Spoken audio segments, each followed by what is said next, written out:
Voltamos aqui no Além da Notícia desta noite. Nós estamos falando sobre o novo Congresso Nacional, sobre esse novo tempo que a política brasileira está começando agora, neste ano de 2019, novo governo também.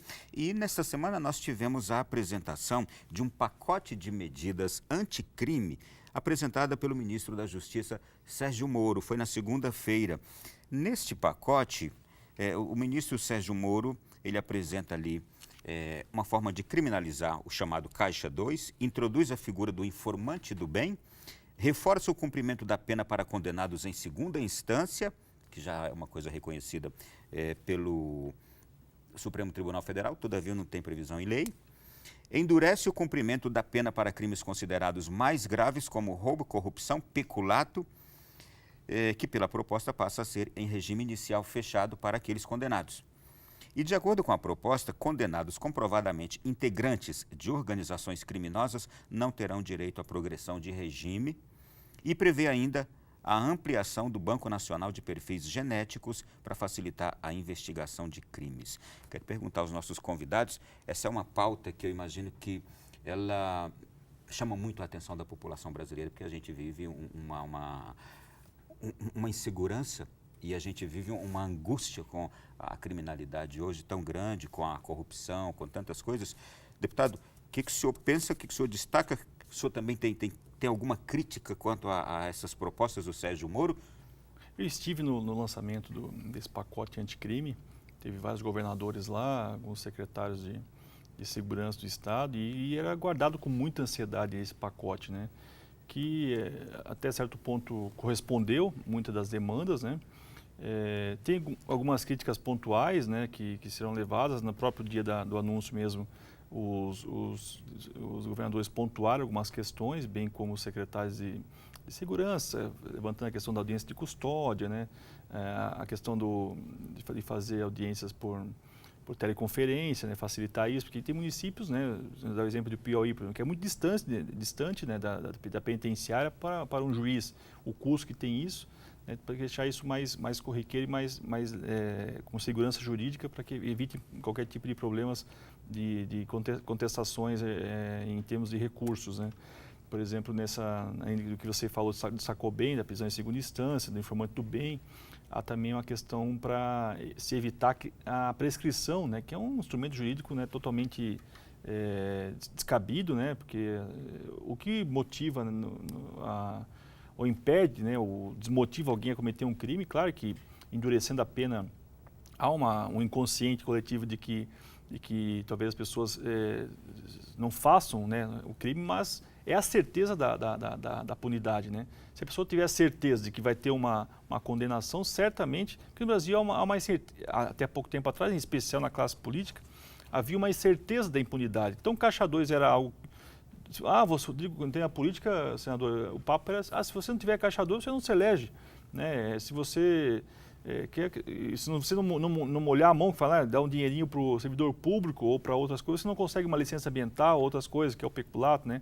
Ou a corrupção. Então, essas medidas que foram feitas de endurecimento na pena, nesses casos aí específicos, e também endurecer na questão da progressão de regime, né? E no caso de facções, até nos artigos da lei foram nomeadas algumas das facções mais conhecidas no Brasil, para que as pessoas não tenham essas saidinhas de final de ano, por exemplo, também, que muitos deles não voltaram e cometeram vários crimes, né?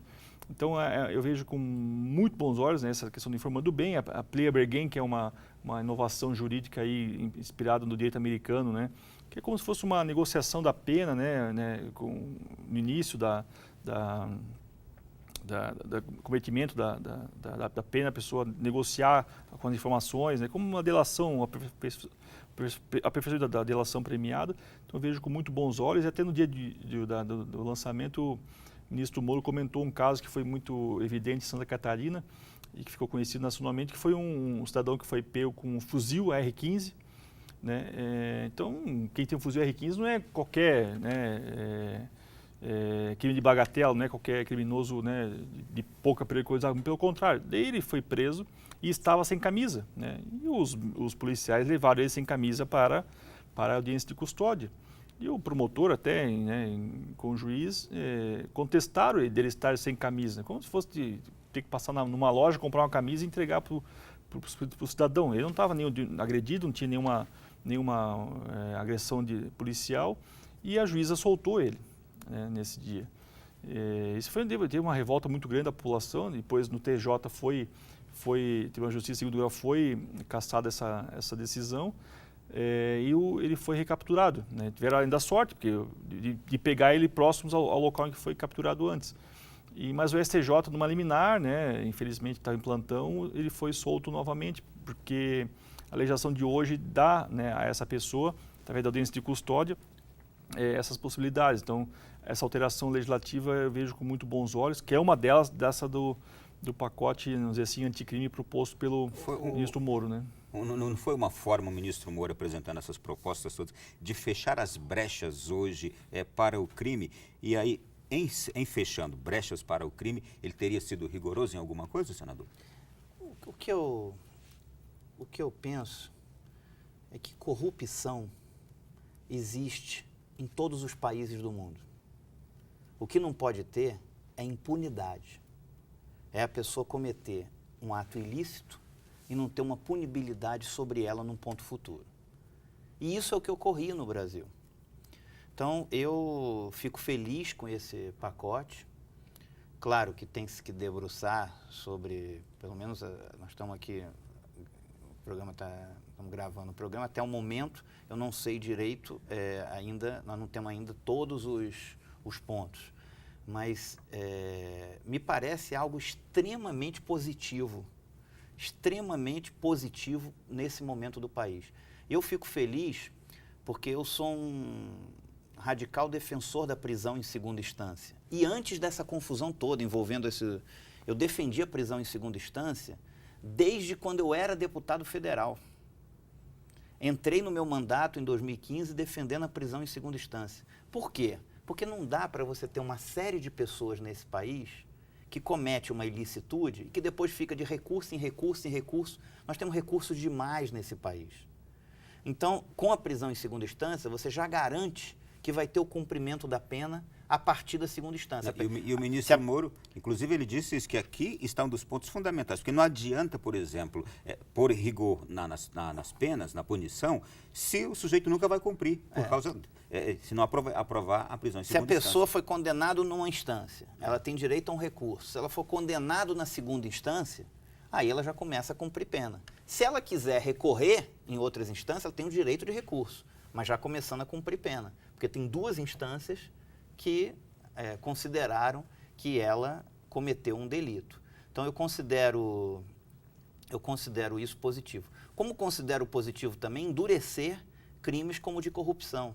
Precisa endurecer crimes como o de corrupção. Acabar com essa progressão de regimes em crimes tão sérios que lesam o contribuinte brasileiro, lesam o cidadão brasileiro, muitas vezes tirando um dinheiro que deveria estar na saúde, na educação. Porque as pessoas, às vezes, elas não notam o quanto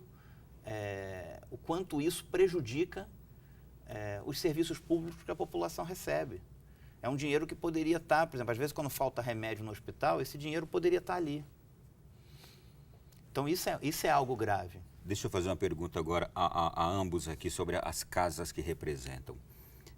Deputado, o governo Bolsonaro vai ter um pouco de facilidade com a nova Câmara, com a nova composição da Câmara dos Deputados, nesses projetos aqui, por exemplo, essas medidas propostas pelo Sérgio Moro, a reforma da Previdência, provavelmente uma reforma tributária daqui a pouco também. O senhor entende que a Câmara hoje está favorável a um bom começo de governo para o Bolsonaro? Eu penso que sim, né? Não teve nenhuma sessão deliberativa, discussão de debates, né? Há uma oposição formada, né? Mas que é minoritária, até pela eleição folgada, vamos dizer assim, a reeleição, né, do presidente Rodrigo Maia, que mostrou e que tinha o apoio, né, de grande parte da base aliada do governo Bolsonaro.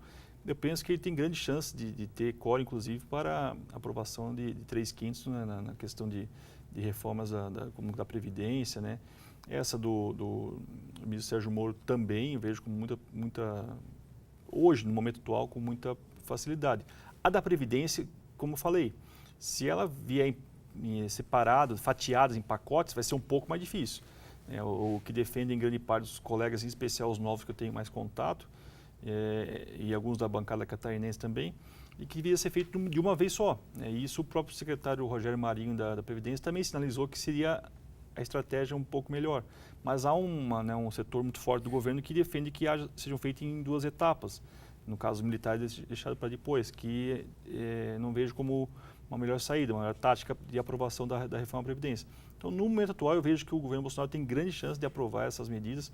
E há um clima favorável da população também com relação a isso, que acabam pressionando, porque tem muitos deputados lá que foram eleitos e que têm essa sensibilidade muito forte das redes sociais e do pulsar das pessoas, né?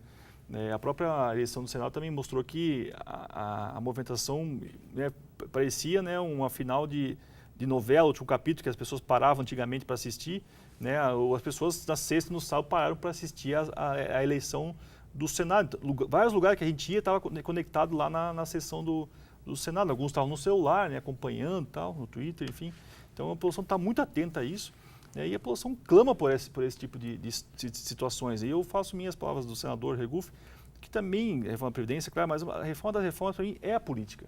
E em paralelo a isso, a reforma tributária que vem em conjunto com a reforma do Pacto Federativo para que o dinheiro fique nos municípios, que hoje, infelizmente, né, os municípios e os estados estão com pires na mão, são 7 já estados que estão com calamidade financeira, né?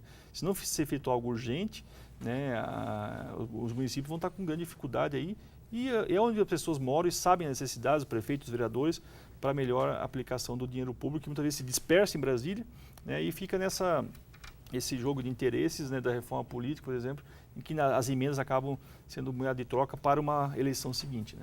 Senador Regufe, parece que no Senado a oposição está muito mais fechada, parece ser mais forte. Qual é a sua percepção? O governo Bolsonaro conseguirá aprovar esses projetos, essas medidas que a gente aqui está conversando com um pouquinho mais de dificuldade, mas conseguirá? É uma incógnita. É uma incógnita total. Nessa votação no Senado, no sábado, as pessoas mesmo ali não sabiam o resultado. Os senadores, até os mais experientes, falavam, é a votação mais difícil saber qual vai ser o resultado. Então, inclusive a minha votação mesmo, eu tive 6 votos. As pessoas diziam que eu só ia ter o meu voto. Acabou que eu consegui convencer outros senadores, também com a ajuda da opinião pública, que pressionou. Então, hoje é difícil fazer um termômetro, então é uma incógnita. Como eu vejo? Eu vejo algumas coisas muito positivas, como, por exemplo, o combate ao fisiologismo, escolher ministros baseado em critérios técnicos e não com indicação de partido, porque os ministérios são da sociedade, os ministérios não são propriedade dos partidos políticos. Então, isso para mim é positivo. Na economia, eu também acho que está indo bem. Nós precisamos também reduzir o tamanho do Estado. Eu acho que deveria, inclusive, terem avançado muito mais. Nós precisamos ter uma reforma do Estado, nós precisamos ter meritocracia no serviço público. Nós precisamos de um Estado que atenda ao cidadão. O Brasil está cheio de cargo comissionado, ainda ficou ministério demais, secretaria demais. Você é a favor de algumas privatizações também? A França, vou chegar nisso, a França possui 4.800 cargos comissionados. Os Estados Unidos inteiro possuem 8.000. O Brasil possui 25.000 só na administração pública direta. É como se o Estado existisse para atender as máquinas dos partidos políticos e não para devolver serviços públicos de qualidade para o cidadão, pelos impostos que esse paga.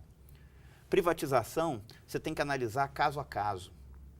Se você está tirando um dinheiro que deveria estar na saúde para você manter uma empresa estatal de um setor não estratégico, você tem que privatizar ali. Agora, se aquilo está rendendo, está tendo lucro, e você, inclusive, pode pegar uma parte desse lucro e colocar na saúde, é bom. Eu não tenho um dogma. Eu defendo, acho que o Estado brasileiro ele é inchado, ele é gordo, então ele precisa ser menor e mais eficiente. Precisa ter meritocracia no serviço público, precisa ter sistema de metas e resultados. As pessoas precisam entender que o Estado não é um fim nele mesmo. O Estado existe para servir o cidadão brasileiro. Ele precisa reduzir o seu tamanho e ser mais eficiente, para que ele cumpra o seu papel para o cidadão brasileiro. Com relação ao governo, que você me perguntou, então eu vejo como positivo o combate ao fisiologismo, vejo como positivo a equipe econômica, a forma como a equipe econômica está combatendo e está querendo mudar algumas coisas. Como negativo, a questão das armas, que a maioria da sociedade defende armas. Eu sei que a minha posição é minoritária, mas não é porque eu sou minoritário que eu não digo essa posição. Eu sempre fui sincero na minha vida. Eu não acho que a solução para a segurança pública é liberar uma arma para cada cidadão. Eu acho que está aí os Estados Unidos, que mostra a quantidade de crimes. Uma única criança que pegue uma arma em casa e que por acidente se mate, não vale isso, entendeu? Eu acho que a gente precisa que o Estado cumpra a sua função, que as leis sejam mais duras. Tem uma série de projetos tramitando no Senado que não são votados. Que a pessoa que se cometer um crime pague por ele, mas não liberar uma arma para cada cidadão. Agora, é só minha opinião. Eu sei que eu sou minoritário e respeito todas as outras, mas essa é minha opinião. Muito bem. Acho que ele vai bem quando ele combate o fisiologismo e espero que ele não se renda a isso. Acho que ele vai bem quando ele, na economia como está. Agora, não acho que a solução para a segurança pública é liberar uma arma para cada cidadão. Mas é só a minha opinião e eu respeito a dos outros. Inclusive, eu tenho convicção que eu sou minoritário e que a maioria da população acha o oposto de mim nesse ponto específico. Muito bem. Olha, eu quero aqui agradecer o senador Regufe, o deputado Rodrigo Coelho. Foi um prazer recebê-los aqui nessa noite. Deputado, desejo um pleno êxito em seu mandato aqui na Câmara Federal. Que Deus o abençoe muito. Obrigado pela noite de hoje. Eu agradeço, muito obrigado. É um prazer enorme estar aqui, em Canção Nova. É um prazer enorme estar ao lado do senador Regufe. Uma boa noite a todos e até a próxima. Né? Senador, parabéns mais uma vez. E continue assim. Isso edifica a sociedade, viu, sua postura. Obrigado pelo espaço, um abraço ao deputado Rodrigo, um abraço a todos os telespectadores e dizer, eu penso que nós podemos sim ter um poder legislativo que custe menos para o contribuinte e que possa cumprir a sua função. A tese que eu defendo é de que um mandato parlamentar ele pode ser de qualidade custando menos para o contribuinte brasileiro, é isso que eu pratico no meu gabinete e é inaceitável. É absolutamente inaceitável o custo do parlamento hoje para a população brasileira. E foi por isso que eu apresentei a minha candidatura, porque não podia aceitar que esse tema passasse ao largo dessa campanha. Então, pelo menos, coloquei esse tema em debate, obriguei a que esse tema fosse discutido e nós pudemos, e eu penso que não existe democracia nem Estado democrático de direito sem um poder legislativo forte e atuante. Mas para ele ser forte e atuante, ele não precisa ser gordo e inchado, como ele é hoje. A você que esteve conosco até agora, o nosso muito obrigado. Aos nossos convidados, tenho certeza que você também gostou. Esse programa pode ser revisto no nosso canal no YouTube, no Facebook. Acesse a Canção Nova, você vai encontrá-lo. Foi um prazer. Até semana que vem, se Deus quiser, em mais um Além da Notícia aqui. Boa noite.